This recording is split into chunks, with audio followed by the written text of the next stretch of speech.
Why did two healthy men climb a quiet hill in Brazil wearing formal suits, carrying nothing but raincoats, a bottle of water, and two strange masks made of lead? Why would they calmly lie down on the ground, put the masks over their eyes, and never rise again? And why did the only clue they left behind contain a message so cryptic that investigators across decades still argue about what it means? Tonight, we step deep into the lead mask's mystery, a case so unusual that every explanation feels incomplete. A case where science, belief, fear, and the unknown collide.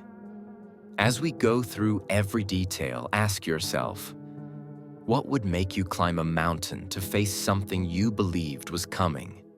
Let's begin.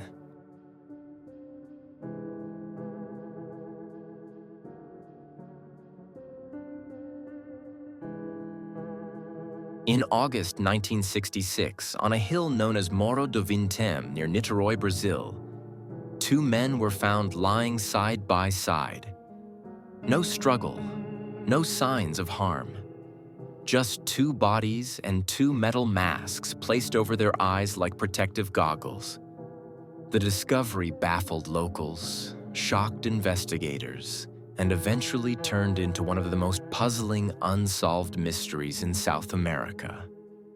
Tonight, we reconstruct the path that led these men to that hill, and we explore the possibilities from scientific errors to unusual experiments. But before we reach answers, we must understand the men behind the masks.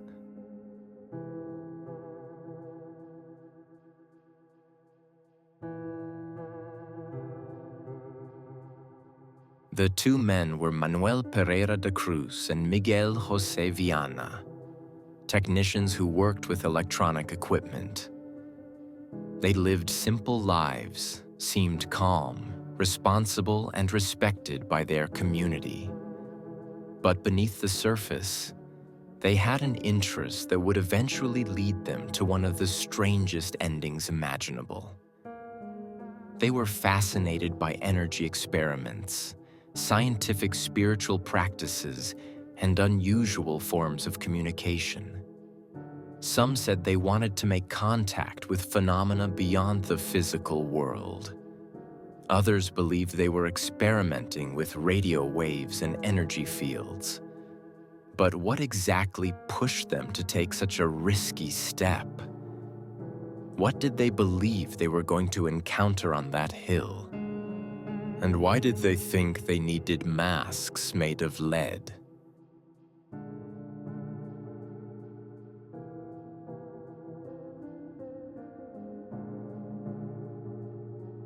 On August 17, 1966, the two men left their hometown of Campos dos Goitacazes.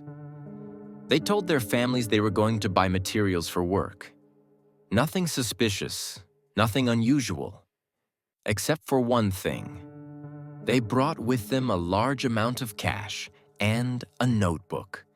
When they arrived in Niterói, they bought raincoats even though the weather was clear. A witness saw them looking nervous, glancing around as if making sure they weren't being followed. Then they climbed Morro do Vintém, and no one saw them alive again. But what were they expecting on that hill? An event? A signal? A moment of contact? And why did they need to protect metals, as written in their mysterious note?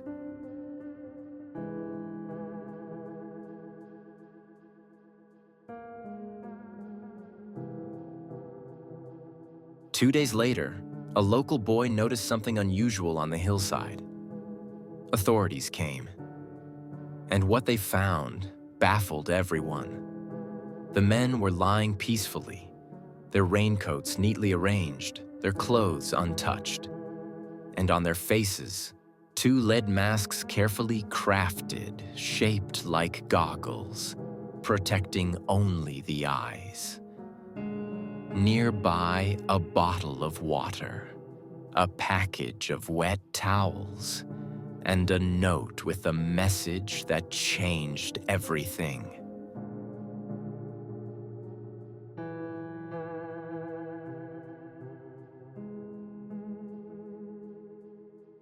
Here's what the note said. 1630B at the agreed place. 1830 ingest capsules. After effect, protect metals. Wait for signal. Simple, direct, but incredibly confusing.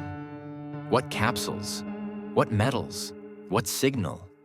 And why didn't they describe what would happen afterward? Did they already expect what was coming?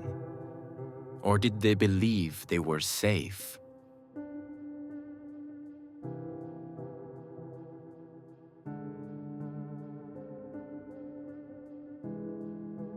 Investigators tried to determine the cause of death, but the bodies had been exposed to heat for too long. A proper analysis wasn't possible. No toxins could be identified, no harmful substances confirmed, no injuries found. It was as if the men simply stopped functioning. This opened the door to endless speculation. Did they take something expecting an unusual experience?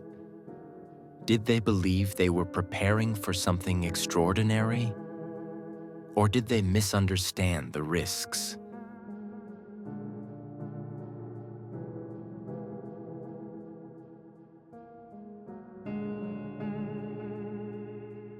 Some believed the men were testing energy fields or electromagnetic phenomena. Perhaps they thought the masks would shield them from strong light or radiation. Could they have expected a burst of energy? Were they trying to create an unusual signal? Were the capsules part of an experiment involving altered states of perception? If so, what did they hope to see?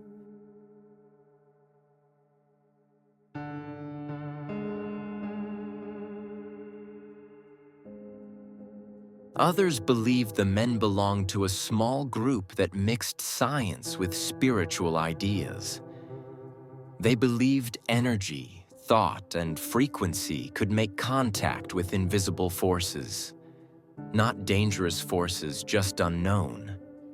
People in their circle said they often tried to create devices for unusual communication. So here's the question. Were the masks meant to protect their eyes from a bright flash of light they expected? Did they believe something would appear? Did they think they would receive a message? Or were they preparing for a moment they believed was safe but wasn't?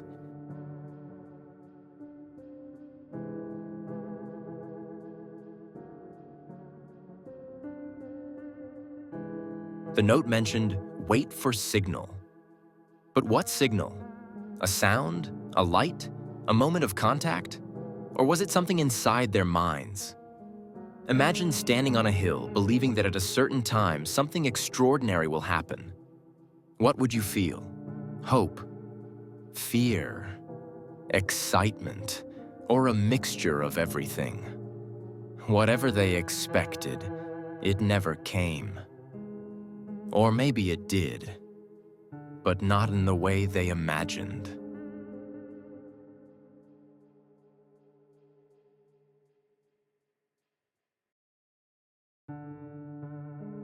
Another possibility is far simpler. They trusted someone who gave them incorrect instructions.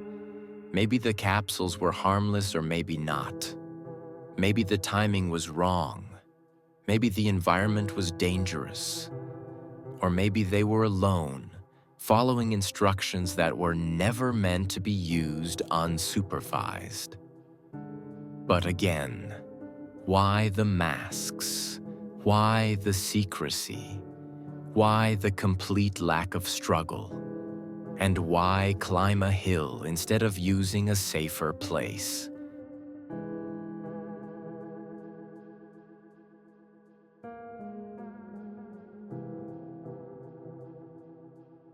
Here's what we still don't know. what capsules they took, whether they expected an intense light, whether they thought they would return home, whether they were following instructions from someone else, whether their experiment required isolation. And here are the questions that still haunt investigators. Did something unexpected happen that the men couldn't prepare for? Did they believe the masks would protect them from a phenomenon that never occurred? Were they on the hill to witness something or to experience something? This lack of clarity is exactly what keeps the mystery alive.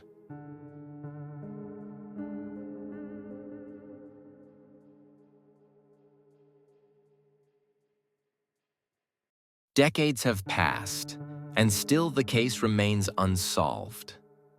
Researchers revisit the hill. Writers publish theories.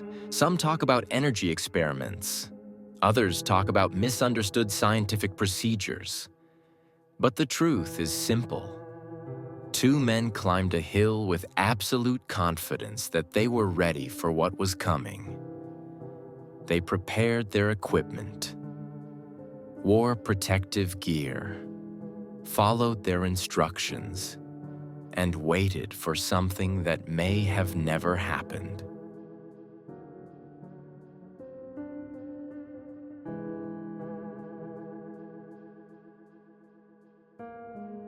Ask yourself, why did they need lead masks? Why did they take capsules without supervision? Why did they choose that hill? Why did they believe they would be safe? And most importantly, what did they think they were going to witness at 6:30 p.m. on that quiet hillside? Whatever the answer is, it is still waiting somewhere between science and the unknown.